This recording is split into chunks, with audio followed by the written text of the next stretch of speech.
Ako si Daniza Lopez, hatid sa inyo ang mga pinakamainit na balita sa bansa. Dito lamang yan sa News Force.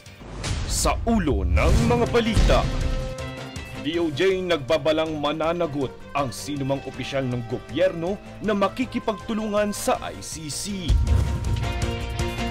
Kampanya laban sa mga kolorum na sasakyan, patuloy na tinutugunan ng mga ahensya ng gobyerno. NDA nagpaalala ukol sa kalusugan ng baka ngayong tag-init. Reach Out Operation ng Quezon City matagumpay na naisalin ang pangangalaga sa mga individual sa lansangan sa kustodiya ng DSWD. CIDG at BI inaresto ang 2 dayuhang Koreano bunsod ng economic crimes. Presyo ng sibuyas balak ipanatili sa pamamagitan ng libreng cold storage para sa mga producer. Patas at pantay na balita, komprehensibong ulat para sa pulso ng masa. Ito ang News Force. Para sa nagbabagang balita, nagbabala ang Department of Justice o DOJ na mananagot ang sinumang opisyal na magtangkang tumulong sa International Criminal Court o ICC. Para sa detalye, narito si Francis Riudique. Matatandaang nanindigan si Pangulong Ferdinand Marcos Jr. na hindi nito isusuko si dating Pangulong Rodrigo Duterte sa International Criminal Court. Ito ay kaugnay ng umano'y paglabag sa karapatang pantao ng nakaraang administrasyon dahil sa kampanya nito laban sa ipinagbabawal na droga. Paliwanag ni Marcos, matagal nang tumiwalag ang Pilipinas sa ICC, kaya naman wala ng jurisdiction ito sa bansa. Kaya naman nagbabala ang Department of Justice na pananagutin ang sinumang opisyal ng gobyerno na makikipagtulungan sa ICC.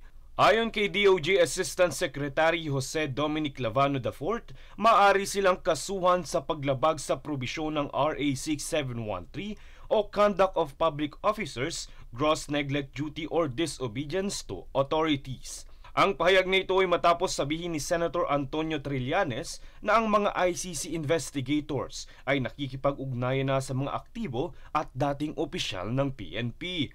Di pa naman ito kinumpirma ng DOJ dahil hindi pa umano ito nakakatanggap ng kaukulang impormasyon.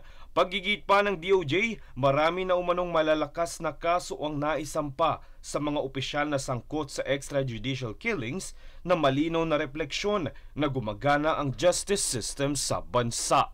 Francis Riudique, nag-uulat para sa One Media Network.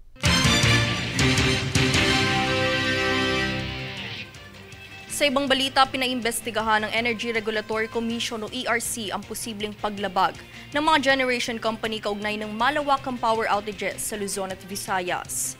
Ayon sa ERC, mailalabas na sa unang linggo ng Mayo upang matukoy kung mayroon bang naging pagpalya ang mga generation company sa force outages. Pagtitiyak pa ng ERC, binabantay nito ang presyo ng wholesale energy spot market dahil sa patuloy na pagnipis ng reserba ng kuryente.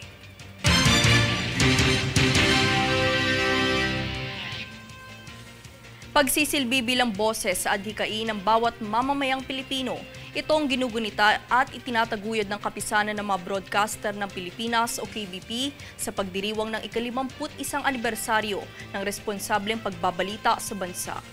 Tunghayan sa pag-uulat ni Amber Balidoy at Faith Villanueva.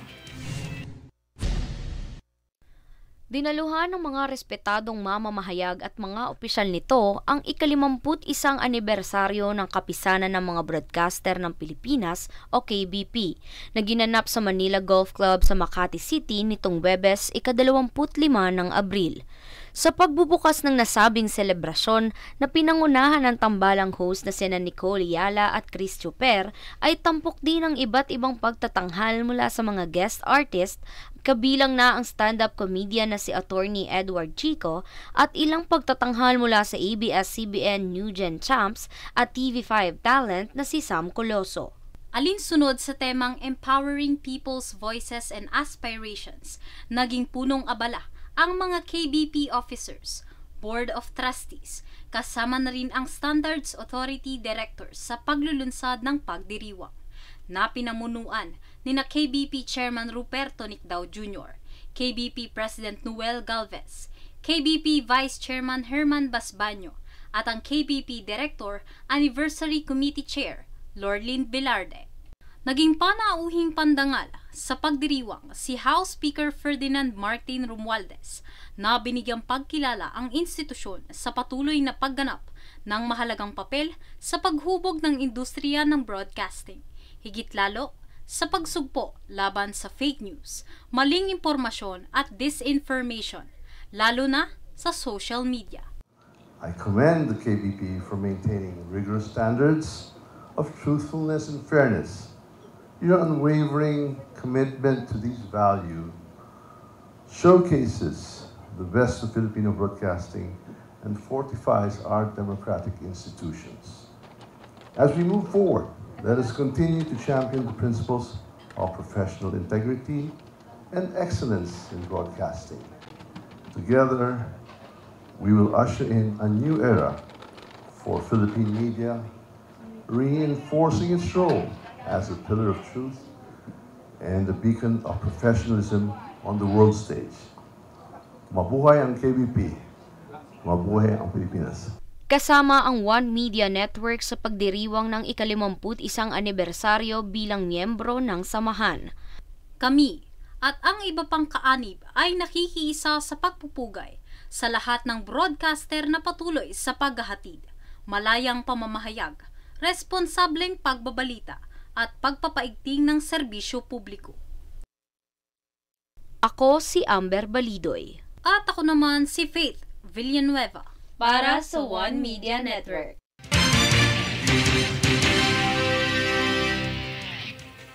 Sa patuloy na pagsasagawa ng bayanihan sa barangay na proyekto ng Metropolitan Manila Development Authority o MMDA, umarangkada naman ito sa Barangay Tumana sa Marikina nitong Huwebes, ika-25 ng Abril. Nagtulong-tulong ang Flood Control and Sewerage Management Office, Health Public Safety and Environmental Protection Office, Sidewalk Clearing Operations Group, at Traffic Engineering Center para sa drainage declogging, sidewalk clearing operations, yellow box painting, paglalagay ng traffic signages, MMDA one-stop shop query service at iba pa. Bukod dito ay nagkaroon din ng mga sesyon ng oryentasyon para sa mga residente patungkol sa anti-smoking, anti-littering, solid waste management, disaster preparedness at trash to cash back programs ng ahensya.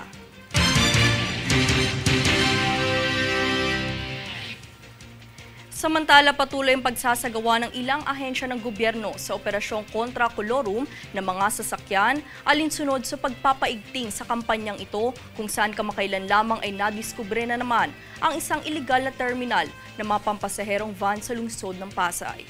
Yan ang balitang hatid ni Princess Castro. Alinsunod sa pagpapaigting ng kampanya laban sa mga kolorum na sasakyan, nagsagawang muli ng operasyon ang Metropolitan Manila Development Authority o MMDA, katuwang ang Department of the Interior and Local Government o DILG at Department of Transportation o DOTR sa lungsod ng Pasay. Sa naganap na joint operations ng tatlong ahensya, 6 na kolorum van ang na-impound nitong Huwebes, ika-25 ng Abril. Bistado ang dalawang magkahiwalay na illegal UV terminal sa isang mall sa lungsod at sa isang motel sa kanto ng Pasay at Taft. Ang pinaigting na kampanya kontra kolorum ng mga nabanggit na ahensya ay nakaangkla sa direktiba ni Pangulong Ferdinand Marcos Jr. Dagdag pa rito, bahagi ang operasyon sa kampanyang Bagong Pilipinas upang pairalin ang disiplina sa kalsada, maprotektahan ang kaligtasan ng mga mananakay at mailayo sila sa mga driver na nananamantala o naniningil ng sobrang pamasahe. Princess Castro, nag-uulat para sa One Media Network.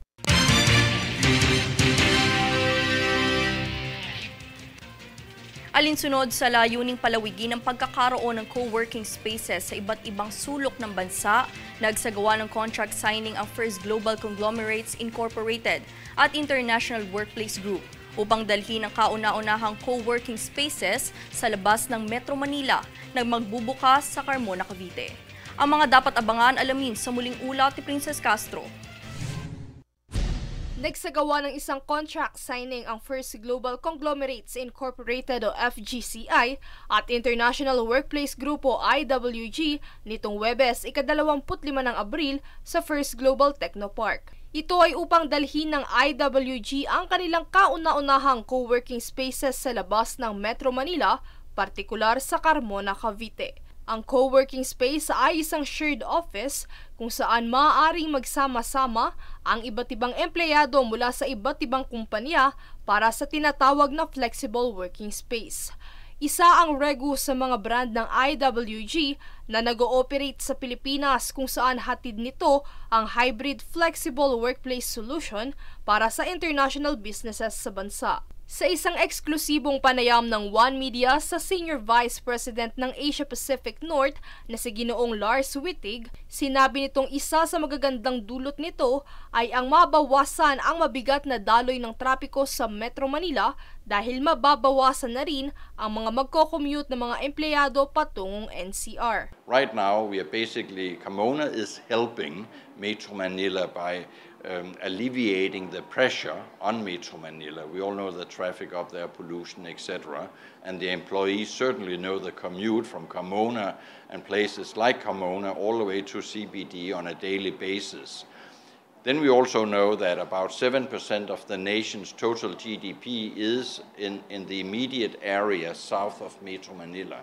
So we have been looking for the right opportunity for years now to open our first center south of Metro Manila outside the city limits. Kaya't ayon kay Wittig, ang lokasyon ng First Global Technopark ay nakaayon sa kanilang layunin. Ibinahagi rin ni Ginoong Mike Rodriguez, Vice President for Operations ng FGCI, ang mga oportunidad sa lugar. I think that it makes sense for their business strategically as they continue to try to expand and look for locations outside of NCR. Dagdag pa niya, the location site is one of the critical matters one of the critical items for the success of the business. We are aware of the challenges that workers have continued to experience in terms of the commute.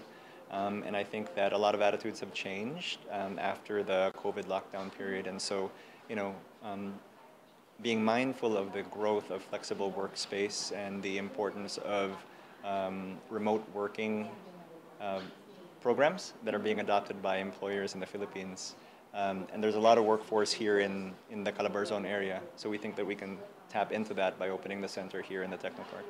Bukod dito ay makatutulong din ang ganitong working environment sa pag-decongest sa Metro Manila dahil hindi nakakailanganin pang lumuwas ng karamihan para sa magandang oportunidad sa Kamaynilaan. We also want to eliminate the need to always go to the traditional head office. So we're looking for solutions in between home and traditional workplace. And we are looking for professional alternatives, not my primary competitor, the coffee shop. No, I'm talking about professional workspace, and that's basically what we are offering by developing our network into locations such as Carmona. Ayon pa kay Wittig, bagamat naging dagok sa mga manggagawa ang pandemya, nagbukas naman ito anya ng oportunidad upang makadiskubre ng mga bagong pamamaraan sa larangan ng trabaho. Kaugnay nito ay sinabi ng dalawang panig na panahon na upang lumabas sa tradisyonal na setup ng opisina sapagkat anila ang COVID-19 ang siyang patunay na walang katiyakan ang mga bagay kaya't kailangang umayon ng mga tao sa pagbabago. Dagdag pa rito ang mga inobasyon lalo na sa larangan ng teknolohiya ay kinakailangan ng isang flexible working environment upang mas maging epektibo at mapasigla ang kalidad ng trabaho ng mga empleyado. Samantala, kasalukuyan ng inuumpisahan ng renobasyon sa naturang opisina at inaasahan ang pagbubukas nito sa buwan ng Nobyembre ngayong taon. Princess Castro, nag-uulat para sa One Media Network.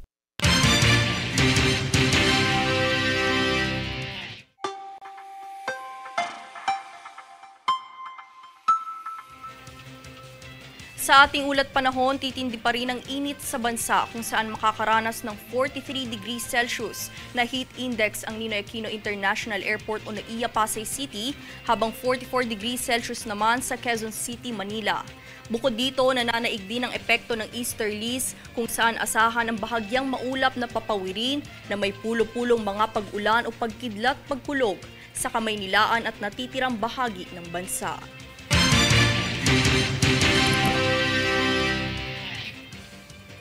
Susunod sa News Force. Yusek Hans Leo Kakdak pinangalanan na bilang bagong kalihim ng DMW.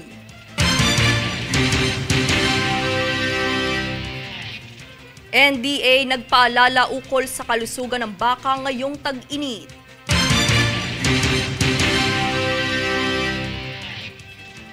Manatiling nakatutok para sa higit pang mga balita sa pagbabalik ng News Force.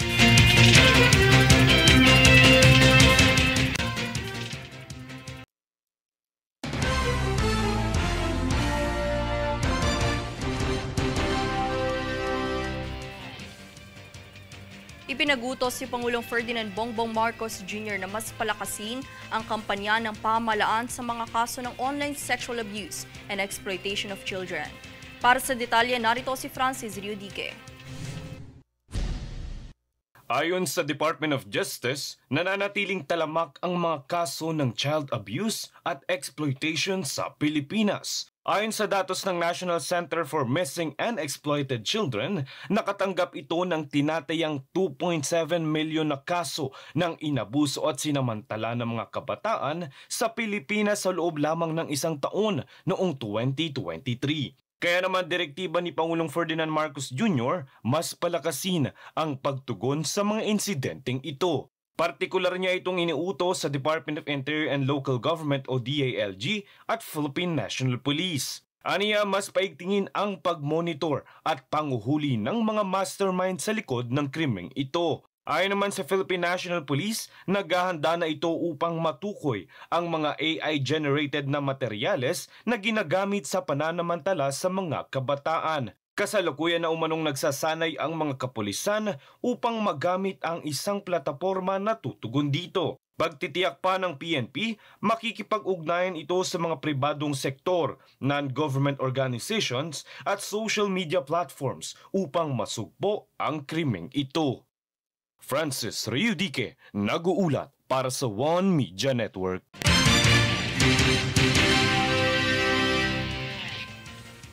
Sa ibang balita naman, pinangalanan ni Pangulong Bongbong Marcos si Undersecretary Hans Leo Kakdak bilang kalihim ng Department of Migrant Workers o DMW.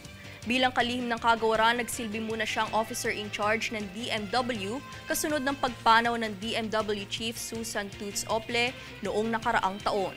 Ang DMW ay ang executive department ng gobyerno na responsable para sa proteksyon ng mga karapatan at itaguyod ang kapakanan ng mga overseas Filipino workers at kanilang mga pamilya.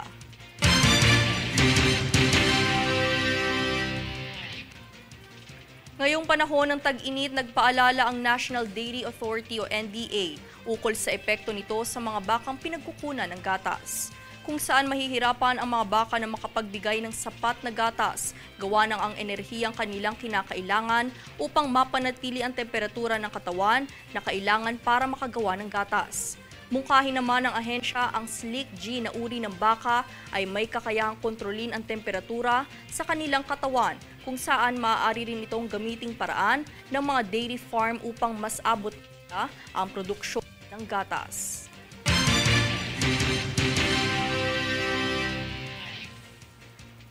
Nasa kustodiya na ng Department of Social Welfare and Development o DSWD ang pangangalaga sa ilang mga individual na naninirahan lamang sa lansangan. Ito'y mula sa Reach Out Operation na isinagawa ng Quezon City kamakailan. Panoorin ang buong detalye. Sa isinagawang Reach Out Operation ng Quezon City kasama ang ilang ahensya ng gobyerno ay napagtagumpayan nito ang operasyon na maisalin sa pangangalaga ng Department of Social Welfare and Development o DSWD ang mga naninirahan sa lansangan. Sa tulong ng DSWD, Commission on Human Rights o CHR, Metropolitan Manila Development Authority o MMDA, Philippine National Police o PNP, NCRPO at QC Government Task Force Sampaguita ay nailigtas ang nasa mahigit 40 mga naninirahan sa lansangan, kabilang na ang mga indigenous people. Ito'y para sa mas ligtas na komunidad at maayos na pangangalaga na siyang isinusulong din ng DSWD sa programa nitong Oplan Pag-abot. Sa pamamagitan ng Pag-abot ID ay nabigyan ng pagkakakilanlan ang mga nasagip matapos ito irehistro at agad ding binigyan ng tulong medikal at mga pagkain. Inalam din sa operasyon ng karanasan at tirahan ng mga nailigtas para matulungan itong makauwi at maibigay ang kanilang mga pangangailangan. Daniza Lopez nag-uulat para sa One Media Network.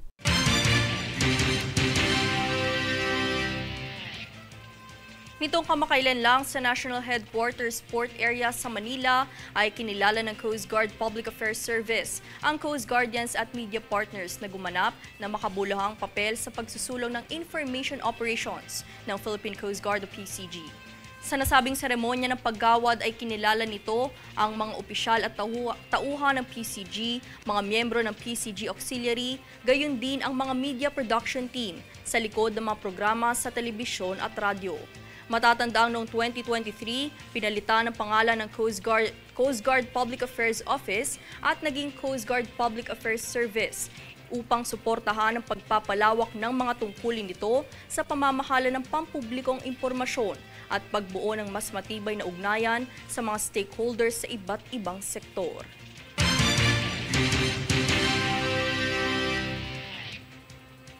Nitong kamakailan lang ay pinangunahan ni Pangulong Ferdinand Bongbong Marcos Jr. kasama si House Speaker Martin Romualdez ang inaugural ceremony ng Special Bagong Pilipinas Servicio Fair o SBPSF sa San Jose Town Plaza sa Occidental, Mindoro, kung saan ay nakaisa rin ang Department of Health o DOH. Sa nasabing kaganapan ay namahagi ang DOH ng iba't ibang serbisyong pangkalusugan tulad ng mga medikal na konsultasyon, pagbibigay ng mga gamot, pantulong na kagamitan, mga pangunahing serbisyo sa laboratorio, pagbabakuna, pamamahagi ng mga hygiene kits, breastfeeding kits at buntis kits. Nagpakita ito ng dedikasyon ng kagawaran tungo sa pantay na akses sa pangangalagang pangkalusugan para sa lahat ng mga Pilipino, partikular na ang mga nasa lugar na kulang sa serbisyo.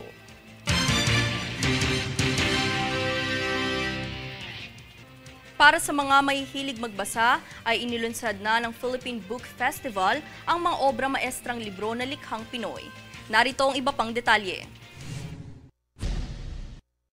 Tampok ang mga likhang Pinoy sa Philippine Book Festival 2024 na nagpapakita ng pagmamahal sa iba't ibang obra maestrang libro na likha ng mga natatanging may akda na Pilipino.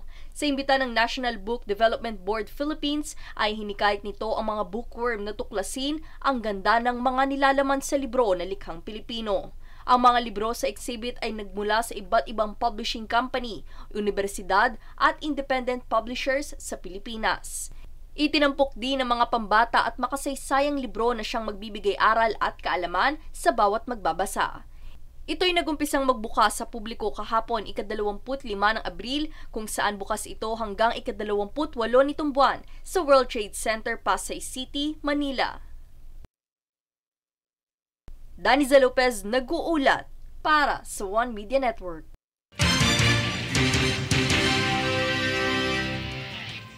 Arestado sa Clark Freeport Zone ang 2 dayuhang Koreano matapos ang operasyong isinagawa ng Criminal Investigation and Detection Group o CIDG at Bureau of Immigration o BI.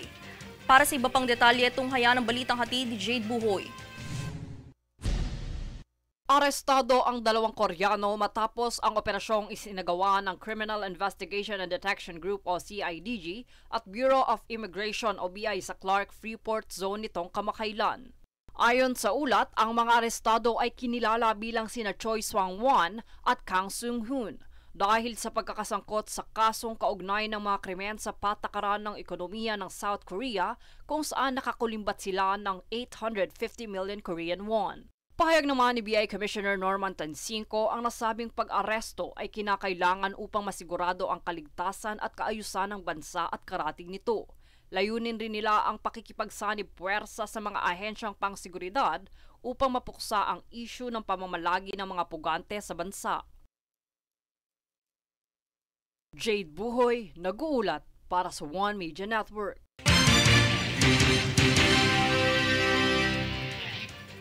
Ayon sa datos ng Department of Tourism o DOT na inilabas nitong nagdaang Miyerkules lamang, ika-24 ng Abril ang Pilipinas ay nakatanggap na ng mahigit 2 milyong international visitors ngayong buwan. Saad pa ng DOT, mula ika-unang araw ng Enero hanggang ika-31 ng Marso ay umabot na din sa humigit kumulang 157.62 billion pesos ang tourism receipt ng bansa. Batay sa monitoring data ng kagawaran, simula noong ika-24 ng Abril, may kabuuang 2,010,522 international visitors ang nakapasok sa bansa na mayroong 94.21% ng kabuuang pagbisita mula sa mga dayuhang turista, habang 5.79% ay mula sa overseas Filipinos.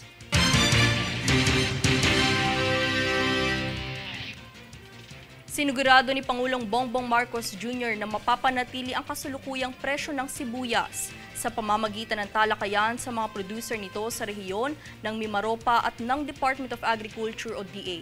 Ang pamamaraan na kailangan maisagawa, alamin mula kay Jade Buhoy.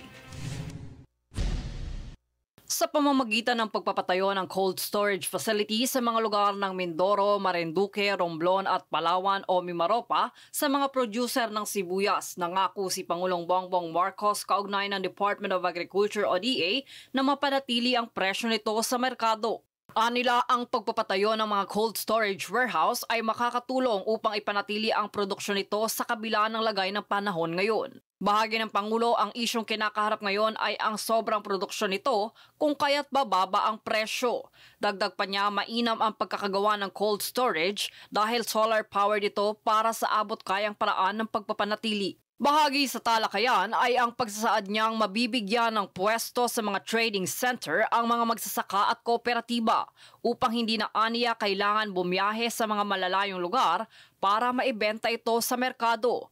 Higit sa lahat, ang subsidiya na ipapatupad ng DA ay kasama para sa layuning mapataas ang kita ng mga magsasaka. Jade Buhoy, nag-uulat para sa One Media Network.